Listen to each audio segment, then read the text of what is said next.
Okay. Okay, welcome again to our bi-monthly Q&A with Dr. Wong. Over to you, Simon. Okay, so let's see. We've got 4 questions today. So in one of your bonus sessions from June, you mentioned that for tongue tie grades 1 and 2, you generally do not refer for surgical intervention unless it interferes with swallowing or speech. How then should we gauge this? For example, is it after the child has achieved the appropriate arch size but still cannot pronounce certain words or swallow correctly? Can you please elaborate? Thank you.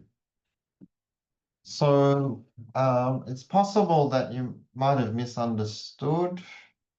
Tongue tie grade 1 and 2 rarely cause any problems whatsoever. Grade 3 and 4 can cause a problem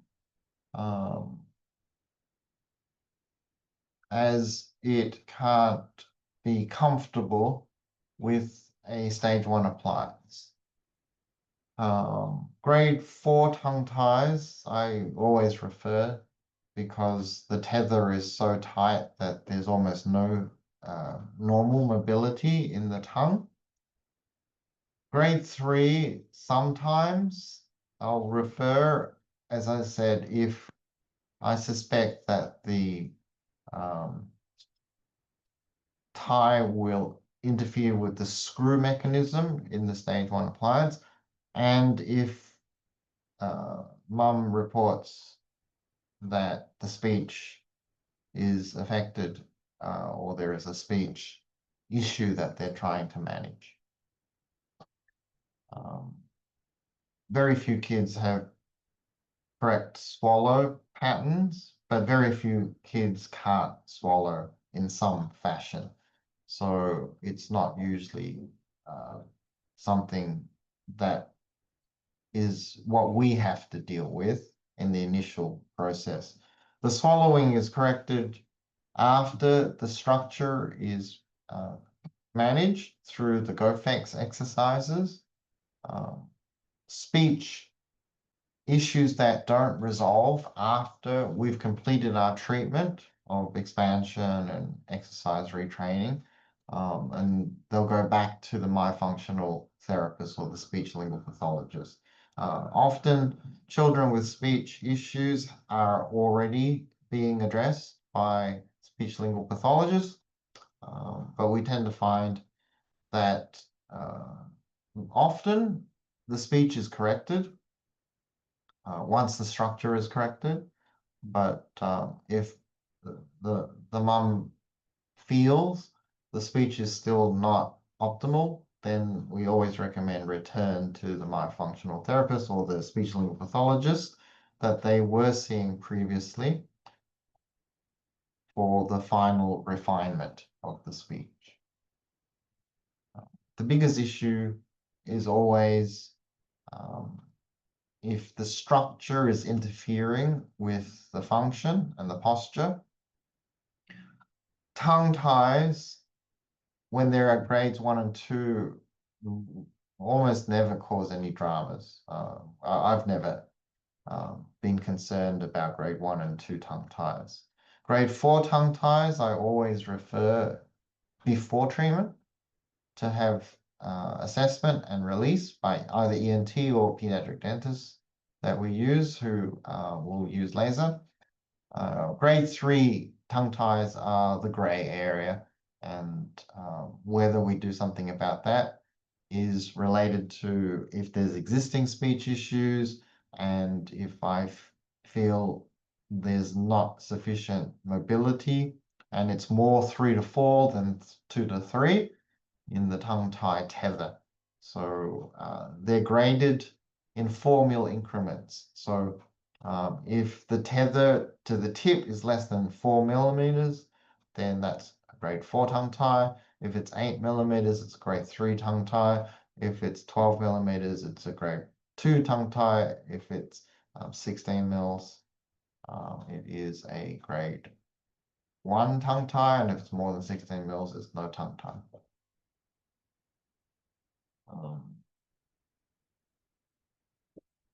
Okay, so the next So question is, just quickly, if you have I've had this instance in the past where after Simon gives an answer, if you're still not sure he needs more clarity, then you can either submit a further follow-up question in the chat or the Q&A box, or you can unmute.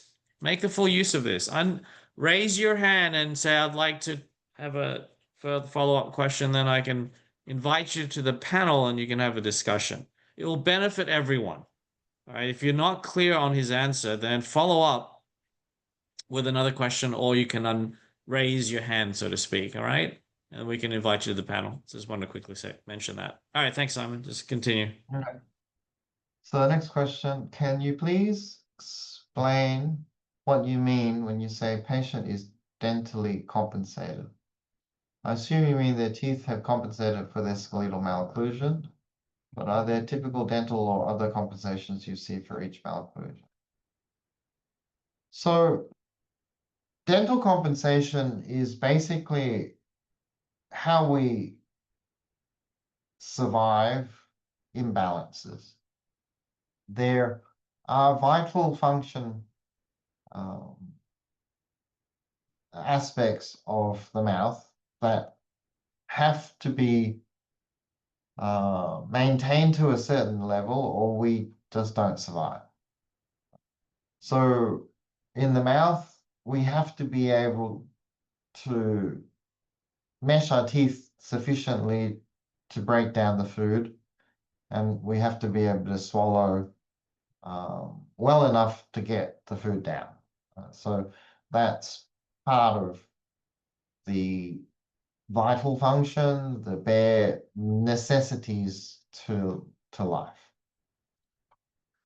When there is a significant malocclusion, a skeletal malocclusion, we cannot have good balance in the jaw relationship because they're completely different shape and size. That said, rarely do we not have the capacity to meet our teeth. So that relationship of the teeth kind of meshing together, despite a significant skeletal malocclusion, is a dental compensation. Now, the dental compensation can be in the form of a crossbite, it can be in the form of an excessive overjet, it can be in the form of an underbite, it can be in the form of an open bite, right? That means that it's poorly compensated. In some cases, you can have a skeletal malocclusion, but the dentition appears still to be roughly class 1. Molars in a class 1 relationship, canines in a class 1 relationship. So that is a higher level of dental compensation, despite the skeletal malocclusion. So compensation is basically the body's adaptation to whatever the malocclusion is to try to get the teeth together. Some cases, it's a very obvious malocclusion, so the compensation is very poor, like an open bite relationship. It can be functional, but not ideal, like a crossbite. It can be dentally close to perfect, despite the skeletal malocclusion. So that's a very good dental compensation.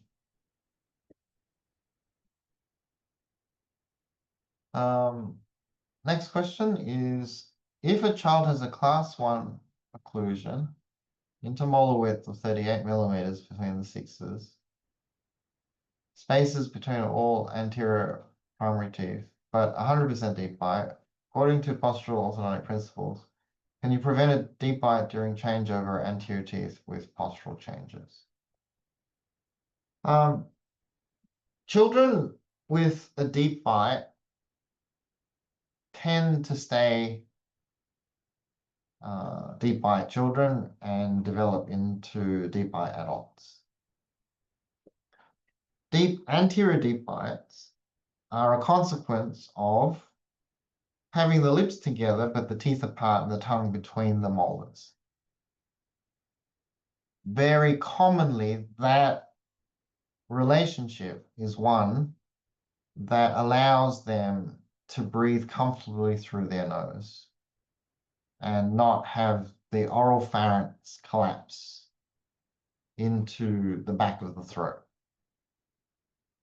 Deep bite children, when we ask them to close into maximum intercostation,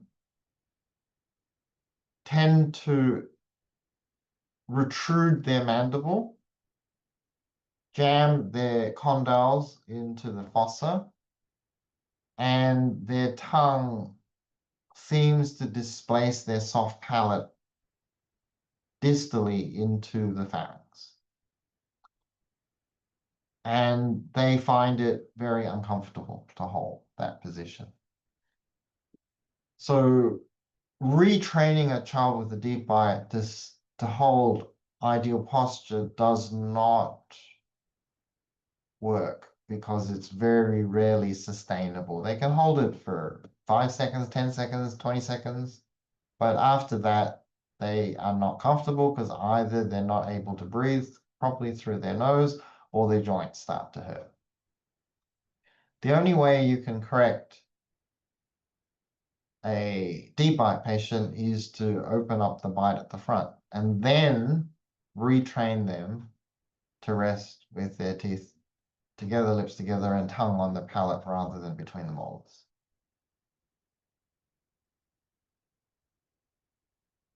So just retraining alone for patients with 100%, I'm talking about 100% deep bite, all right? We're not talking about, 50% deep bite, 30% deep bite. We're talking about 100% deep bite. These are kids who have very strong muscles, who've had a lot of growth that has created, a class 2, division 2 relationship or a class 1, division 2 relationship. And we tend to find that it's not common for 100% deep bite patients to be a skeletal class 1, or they're more commonly skeletal class 2, and just because the nature of that relationship, it's very hard to get 100% deep bite and still be perfectly balanced in the AP skeletal relationship. Once I have the STL file with the scanned impressions, which specific website do you recommend I use to open it? Ken did a quick Google search and found this free website, viewstl.com. I plan to open it in the website and take screenshots so we can design the models. After taking the screenshots, do I then paste in the PowerPoint for you to review during my mentoring session? If I'm unable to take screenshots, what are my options? Should I send the STL file to Enrico? And you can design it. Yeah, so if you open up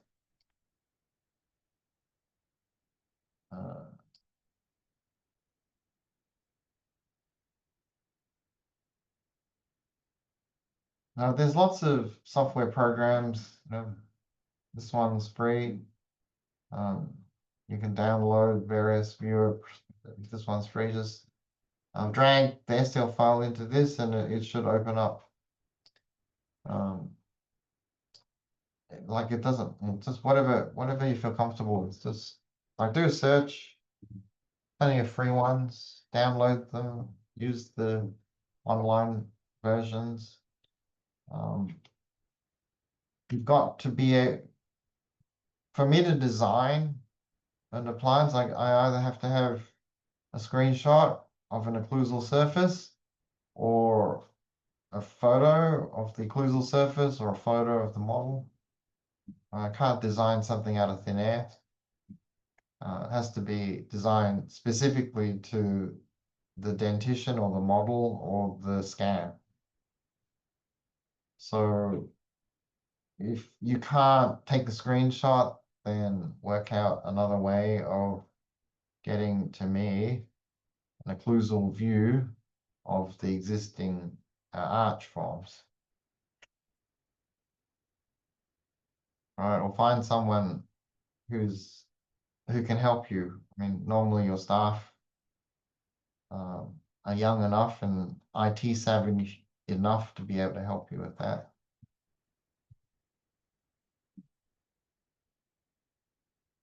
Okay. Next question. If a tooth is congenitally missing, say a lower incisor, should we go ahead and make space for it and replace it with an implant later, or should we just work around the available teeth and settle the space with braces later? As far as sorry, let's go back to 4. Another option is Enrico will print the models off the STL file, and then often he'll take a photo with his phone and send that image back as a JPEG and ask for a design. And that's how he and I interact with each other, right? I'll send him, he'll print out the models, or he'll pour up the models, and he'll take a photo of the model and send it back to me, and I'll make the design. If you guys do it that way, it just means it just takes longer. And the longer it takes, the longer it takes for you to get from requesting an appliance to having it be delivered to the patient.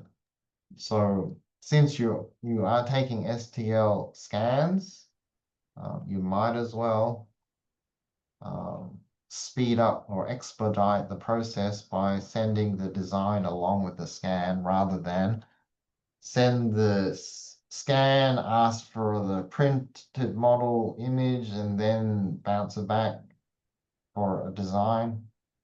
It just drags out the process. Okay, so next question. If a tooth is congenitally missing, say a lower incisor, should we go ahead and make space for it and replace it with the implant later? Or can just work around the available teeth and settle the space with braces later if required? So specifically a single missing tooth, and that be a small tooth like a lower incisor, can be left without taking the hassle to replace it. Does it affect the mandibular forward growth? So anterior missing teeth are always a very difficult issue to deal with, not because of functional issues, but because of aesthetic issues. When we're talking about lower incisor, we are dealing with less issue from aesthetics and more issue with function, because whether you have 3 lower incisors or 4 lower incisors, aesthetically doesn't look that different.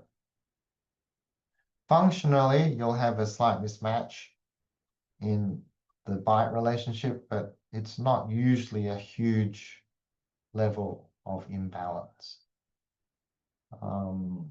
Replacing a lower incisor is not an easy thing to do if you're looking at implants. All right, the size of the lower incisor is not one that is conducive to an implant dimension. So very rarely would it even be considered to replace a missing lower incisor. The most common practice for a missing lower incisor is just live with 3 lower incisors and center everything together, so that your midlines sits in the middle of one of the central incisors with the upper midline. When you have missing upper laterals, then aesthetically it's a lot more difficult. And if you have 2 missing upper laterals, then you've got real hassles and decisions to be made about whether you're going to canine substitute or whether you're going to replace restoratively. Restorative replacements, when there's 2 upper missing laterals it is not an easy thing. Implants can't really be done in children, can't even really be done in young adults. Most periodontists, surgeons who put implants won't put implants in to adults until probably 28 to 30 years of age. So you have to consider, what are you going to do for the next 20 years if this is an 8-year-old? How are you going to manage that space for the next 20 years? So you can certainly keep the space open. You can use partial dentures, you can use Maryland bridges, all sorts of different things. But implants aren't placed in children or even young adults. Only mature adults are implants placed. So just something to be mindful of. Ideally, we want to have the same arch dimension of 32 adult teeth in place, but sometimes you're dealt a hand that isn't favorable, and you just have to make the best of what you have to do, and you have to see it with the parents to discuss all these implications for long-term care. And even after you put a restoration in, how long will that last? Well, it's supposed to last until then 100. So how many times will that have to be replaced? All these things have to be considered. So common practice is canine substitution, right? Take out the odd laterals and move the spaces closed, because the long-term restorative management is a lot easier. Just maybe a little bit smaller, absolutely. Aesthetically, you're never going to be as nice, absolutely. But if you're missing laterals, aesthetically, you're never going to be nice anyway. So these are decisions that you have to sit with the parents and the restorative dentist and the surgeon and the periodontist and whoever is going to put all the bits and pieces into play. And if you're going to be the restorative dentist as well as the early intervention ortho, then these are things that you should already be aware of. So if these aren't things that you're already aware of, then sit down with an implant specialist or someone who does a lot of implants and talk these things through.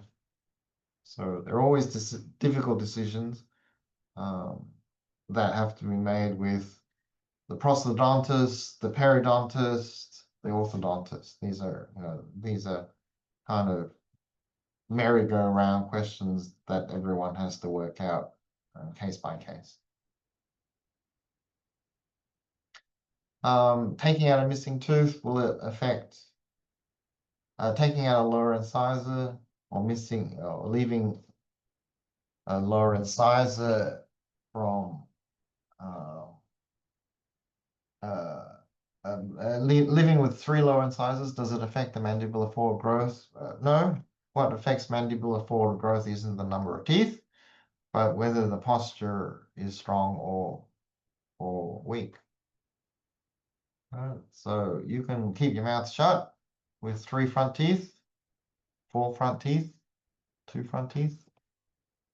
So long as you've got the dimension to keep your mouth shut, then you will have mandibular forward growth. If you hang your mouth open, doesn't matter how many teeth you got in your mouth, you're going to not have strong forward growth. Case in point, Mike Mew, who is the son of John Mew, who created orthotropics and discovered the tropic premise and how posture affects forward growth. John took out one of Mike's lower incisors. He has 3 lower incisors, and he has a fantastic forward growth.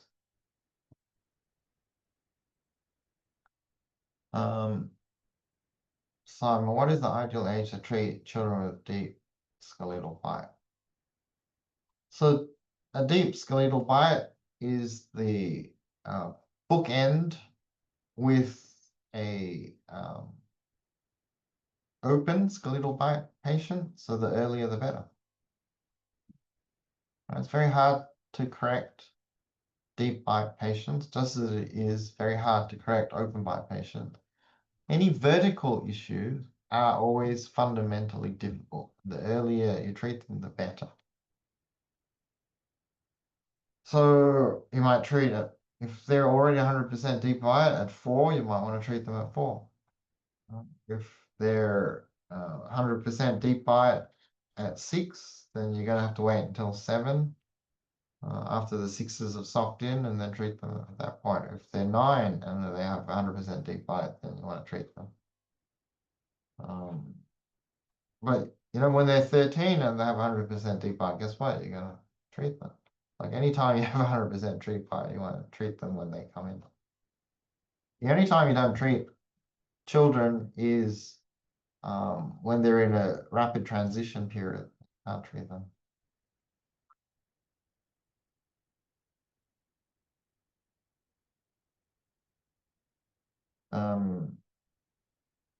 Why did John take out Mike's lower incisor? Crowding? I'm not sure. I don't know.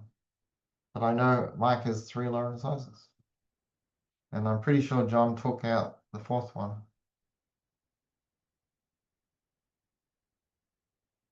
I'm assuming for crowding.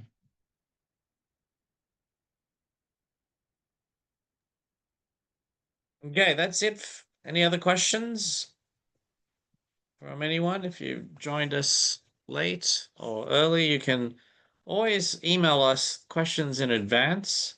You can raise your hand and we can unmute you or invite you to the panel and have a quick discussion with Simon if that's easier. If you'd like to talk directly with Simon during the Zoom call. He's available for another 10 or 15 minutes, so if you want to take advantage of his lunch break with any pressing questions, feel free to type in your questions in the Q&A. Francisco says I had leftover questions from last session that were not answered. I don't know which ones were not answered. Maybe Simon, you can go down, or the ones that I normally italicize. So maybe there's a couple there that were not answered, which means I think they were not italicized. So if you go down to August 13th, go down, down, down. I think question 17, twin blocks brings the mandible forward. I think that was not answered. Twin block brings the mandible forward, so isn't it a skeletal change? Sorry for my lack of knowledge. So twin block was designed by Clark, a British orthodontist, probably in the 70s, I think, or 80s. And it's designed to have a block of plastic in the back, covering the molars, and in the lower block plastic at the front, covering the premolars and incisors. Premolars, I think, yes. And then for the child to close, they have to posture the mandible forward so that the blocks slip into past each other in contact, so that it postures the lower jaw forward. That has the theoretical concept of bringing the joint out of its socket and encouraging posterior distal growth of the condyle to lengthen the condyle and the vertical rays. And it supposedly will create what they call skeletal growth of the mandible, lengthen the mandible. So it's supposed to be a functional appliance which creates skeletal change. The reality is all the randomized controlled trials and all the measurements done show that there is no skeletal change, that all the change appears to be dental alveolar. And the explanation behind that is distracting the condyles out of the joint does not change the skeletal relationship, because only true mandibular growth, which is an upwards and forwards rotation, just the forward displacement doesn't appear to create stronger chin positions. So Bjork and Peter Bushang verified that.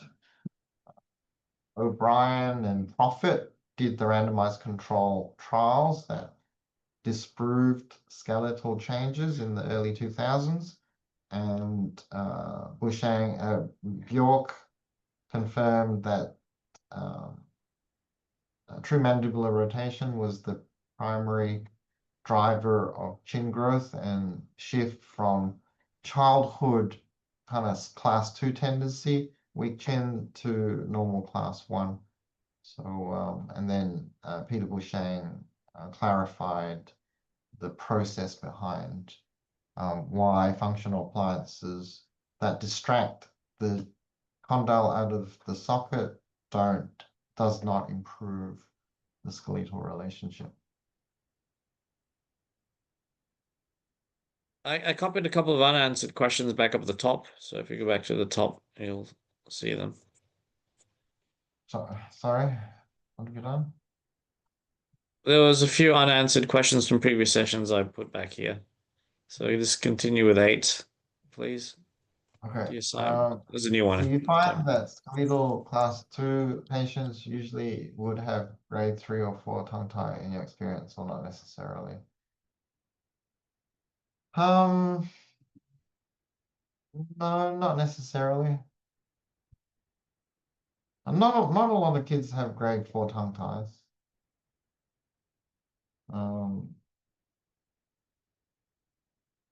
Yeah, I wouldn't say that there's a tight correlation between tongue tie and skeletal malocclusion. Skeletal malocclusion is from open mouth posture.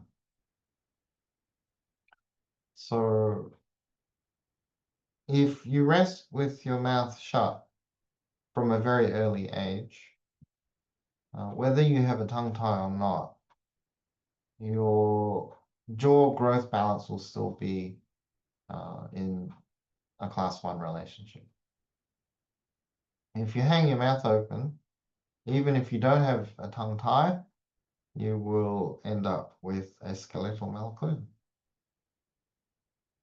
So lots of kids with no tongue ties have class 2 relationship, because a tongue tie does not necessarily mean you're going to have bad posture.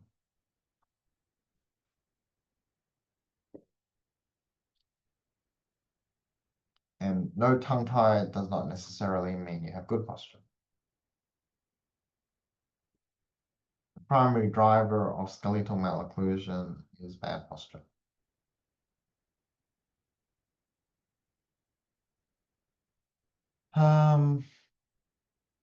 After your initial assessment, if you decide not to proceed with any expansion treatment and only with froggy mouth, go fix, what do you think is a fair fee to charge in general for initial training parents and kids and proper follow-up monitoring? Often do you follow these cases with no appliance for 6 months and you feel they're visually problem? Generally, if I'm not doing expansion treatment, I don't treat the kids at all. The reality is people don't want to pay for information. They don't like paying for information. They like information to be free. And if you put a fee on information, they usually don't pay for it, or they don't want to pay for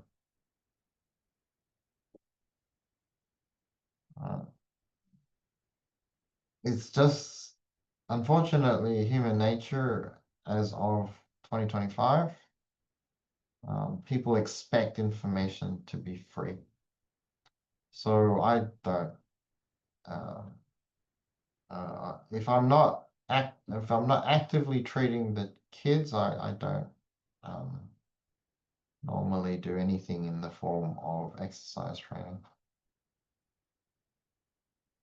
I sell them my book and I say, use that as your guide.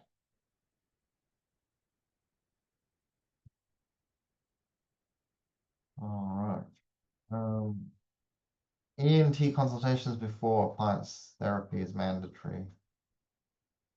Only if their nose is blocked.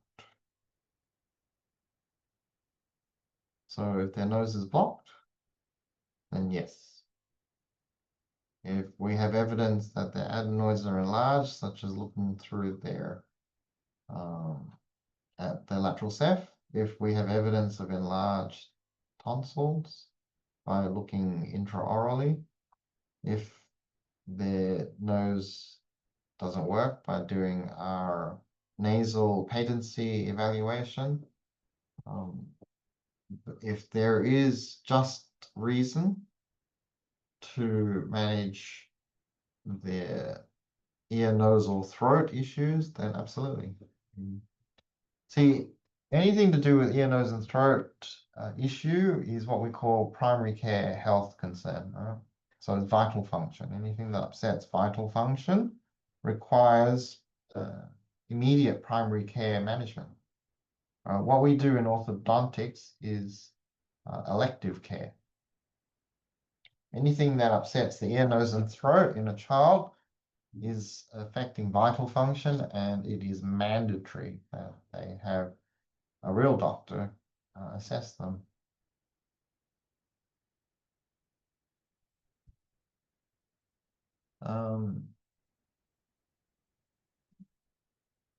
Okay, is there anything else? Yeah, any other questions? Otherwise, we're about to wrap up.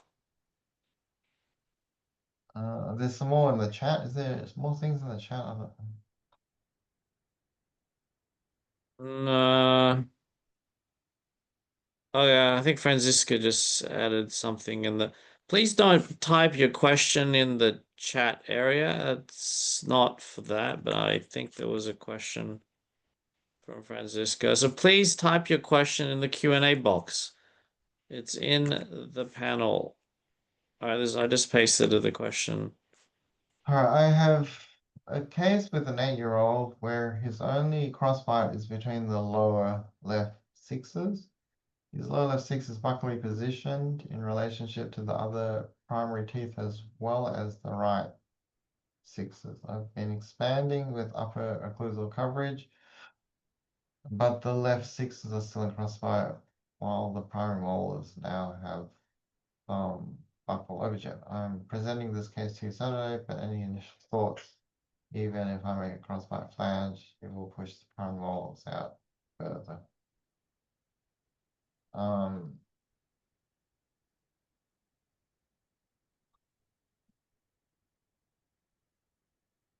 So his crossbite is between the lower left sixes, his lower left.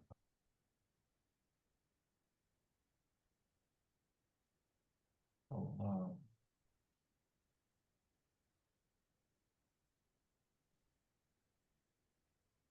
yeah, one of the hardest things is when you have asymmetry in the maxilla. When you have asymmetry in the maxilla, and that's the primary cause of a crossbite,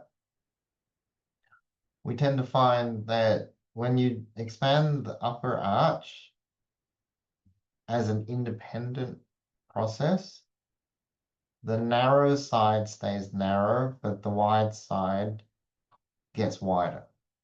So you end up with the pre-existing crossbite maintained, but the good side, which had the normal bite, now becomes a scissors bite.